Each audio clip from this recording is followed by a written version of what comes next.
పాత నగకు సమానమైన బరువుకు నగలు తీసుకోండి. నయా పైసా ఇవ్వాల్సిన పనిలేదు. లలిత అడ్వాన్స్ ప్లాన్. అమ్మ, ఈ విషయం మీరు కూడా చాలాసార్లు వినే ఉంటారు. అంటే మరి ఎవరు చెప్పారో, నిజంగా ఎవరన్నా మరి సాంప్రదాయంలో ఉందో లేదో తెలీదు కానీ, ఎవరైనా ఇంట్లో చనిపోతే సంవత్సరం పాటు ఇంట్లో ఎలాంటి పూజా కార్యక్రమాలు చేయకుండా దేవుని విగ్రహాలను అల్మారిలో కానీ, పైన గద్దెలో కానీ పెట్టేస్తున్నారు. ఇప్పటికీ కూడా కొన్ని ఊర్లలో చేస్తున్నారు. అసలు ఈ సాంప్రదాయం నిజంగా ఉందా? లేకపోతే ఎవరో చెప్పారని వీళ్ళు పాటిస్తున్నారా అమ్మ? ఎవరు చెప్పరండి. ఎవరికి వాళ్ళకి అనిపిస్తుంది అట్లా. అనిపించి వరకు వాళ్ళు చేసేదేది ఎవరో చెప్పేదేం కాదు నాకు తెలిసినంత వరకు. ఇప్పుడు వాళ్ళకి ఎప్పుడైతే ఇది మనకి ఆ శౌచం 2 రకాలు, జాతా శౌచం, వృతా శౌచం. జాతా శౌచం అంటే పురుడు. ఎవరన్నా కనుక మన ఇంటి పేరిట వాళ్ళు పుడితే గనక మనకు పురుడు ఉంటుంది 50 రోజులు, 11వ రోజు శుద్ధి అయిపోతుంది. అదే విధంగా మృతా శౌచం, ఎవరన్నా సరే ఇంటి పేరిట అయినటువంటి వారు చనిపోతే గనక ఆ 10 రోజులు కూడాను దశరాత్ర దాయాదులు అంటూ ఉంటారు. ఆ 10 రోజులు కూడాను మైలైపోతుంది, 11వ రోజు శుద్ధి చేసుకుంటారు. అయిపోయిన తర్వాత వారి మీద ఇంకా ప్రేమ ఉందనుకోండి, ఇంకా 12 రోజులు అయిపోతుంది, 13వ రోజు వైకుంఠ సమారాధన అంతా కూడా అయిపోతుంది.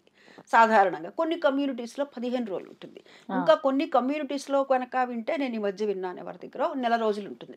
అంటే వారి వారి కమ్యూనిటీని బట్టి, అది తప్పేం, అంతవరకే అంతే.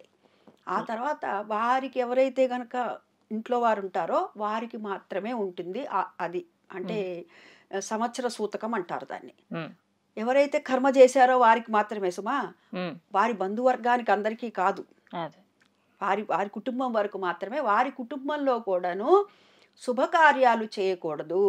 అయితే మగపిల్లలకి పెళ్లి చేయటం కానీ, అదే విధంగా గృహప్రవేశాలు ఇత్యాదులు చేసుకోవటం కానీ చేయకూడదు. ఆడపిల్లకి చక్కగా పెళ్లి చేస్తే కన్యాదాన ఫలితం వాళ్ళకు కూడా దక్కుతుంది అంటారు. ఆడపిల్లకి పెళ్లి చేయొచ్చు, ఆడపిల్లకి పెళ్లి చేస్తే ఇంకా మంచిదని కూడా చెప్తారు. ఇంకొకటి ఏమిటి, ఇదైతే వాళ్ళకి వారి కమ్యూనిటీని బట్టి నేను చెప్పా కదా, 12 రోజుల 13 15 నెల రోజులు అయిపోయిన తర్వాత నిత్యము అనేటటువంటి దీపారాధనని ఎప్పుడూ కూడా మానకూడదు. ఎప్పుడు మన వాళ్ళు అంటూ ఉంటారు చూడండి, శివాలయం లేని ఊరు ఏదైతే ఉందో అది పాడుబడ్డ శ్మశానంతో సమానం ఆ ఊరు మొత్తం అని చెప్తారు కదా. అదే విధంగా దీపారాధన చేయనటువంటి ఇంట్లో మనం భోజనం చేయకూడదు. వారింట్లో వాళ్ళు కూడా ఆ ఇంట్లో నివసించకూడదు, మనం కూడా తినకూడదు అని చెప్తారు. నిత్యము అనేటటువంటి వాటిని ఎప్పుడూ కూడా మానకూడదు. వారు చేయవలసినవి ఏమిటి అంటే, ఈ పండుగలు పబ్బాలు మటుకు చేసుకోకూడదు అంటారు.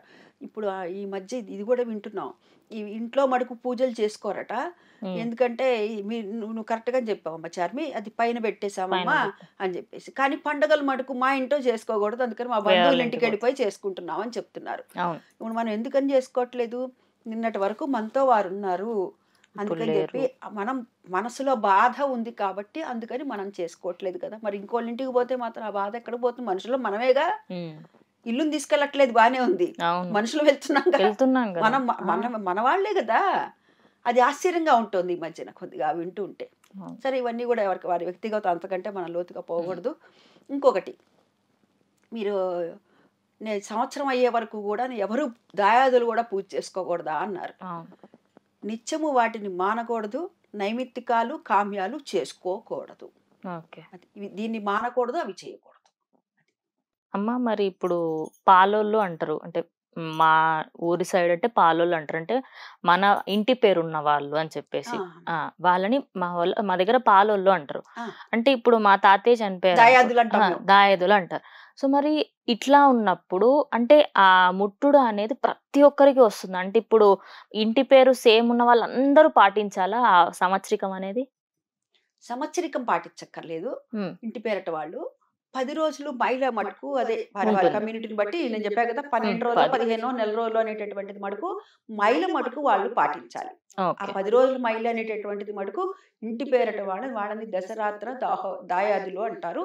ఆ వారి ఇంటి పేరుతో ఉన్నటువంటి వారు ఎవరైతే మరణిస్తారో వారి ఇంట్లో వాళ్ళు ఏ విధంగా అయితే మహిళా ఆశౌచాన్ని పాటిస్తున్నారో అదే విధంగా వీరు కూడా పాటించాలి. అంతేగాని చుట్టాలు ఇంటి పేరట వాళ్ళందరూ కూడాను పాటించి ఏ పండుగలు చేసుకోక్కర్లేదా, లేకపోతే కనుక ఏ శుభకార్యాలు, అటువంటివి ఏమి ఉండదు.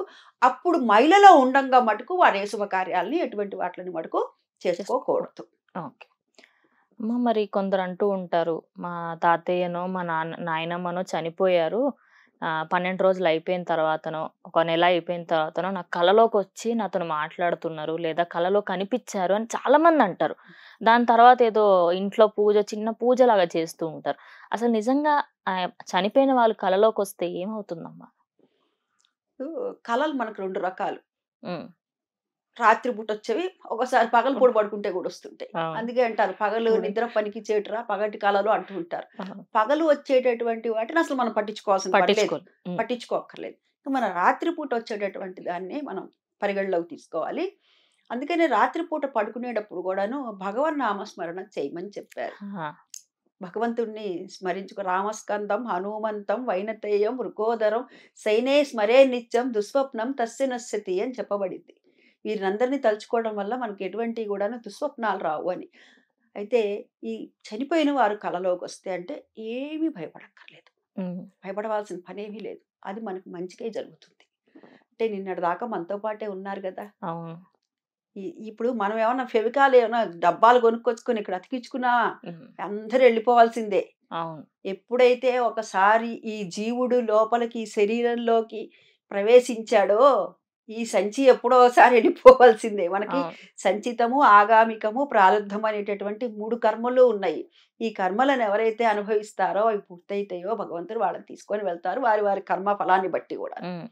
ఎవరు ఉండేవారు ఎవరు లేరు. నిన్నటిదాకా మనతో ఉన్న నాయనమ్మో, అమ్మమ్మో, తాతయ్యో వాళ్ళు కల్లోకొస్తే భయపడేదేంటి అసలు కొంచెం విడ్డూరంగా గూడా ఉంటుంది. నిన్నటిదాకా అవును. వాళ్ళ పక్కన కూర్చొని భోంచేసావు, వాళ్ళతో కూర్చొని ఆ! కబుర్లు చెప్పావు, వాళ్ళతో కూర్చొని కథలు చెప్పించుకున్నావు. అసలు అవును. భయపడాల్సిన పనేమిటి? మళ్ళా వాళ్ళిచ్చినటువంటి ఇంట్లో ఉంటున్నావు, వాళ్ళిచ్చిన ఆస్తి గట్మ అనుభవిస్తున్నావు, వాళ్ళిచ్చిన వెండి బంగారాలు అనుభవిస్తున్నావు. అన్ని అనుభవించుకుంటూ అసలు ఈ మళ్ళా మూలం భయపడు. ఎక్కడి నుంచి? వాళ్ళు కాదా? హ్మ్. ఈ రూట్ ఎవరు?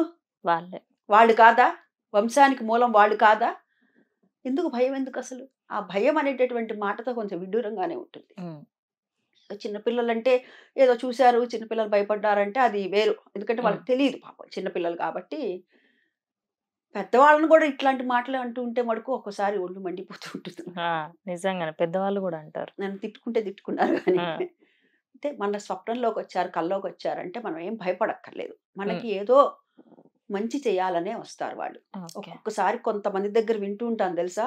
ఏవండీ మేము ఎప్పటినుంచో మాకు ఎన్నో పనులు ఆగిపోయున్నాయి.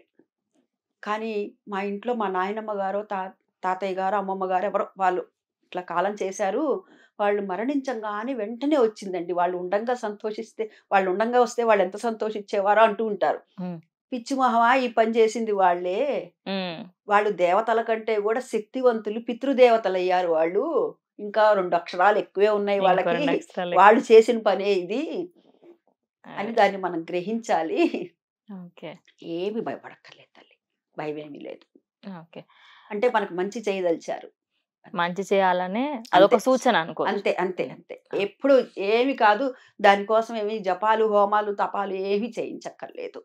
అయితే కొన్ని మటుకు వాడు బాధపడుతున్నట్టుగా వస్తే గాని, లేపోతే గనక కొంతమందికి చెప్తూ ఉంటారు. ఏవండీ ఇట్లా మా అమ్మమ్మ గారు చనిపోయారు. చినిగిన బట్టలేసుకొని కనపడ్డారు. ఆ! ఏంటండి దానికి సంకేతం అంటారు.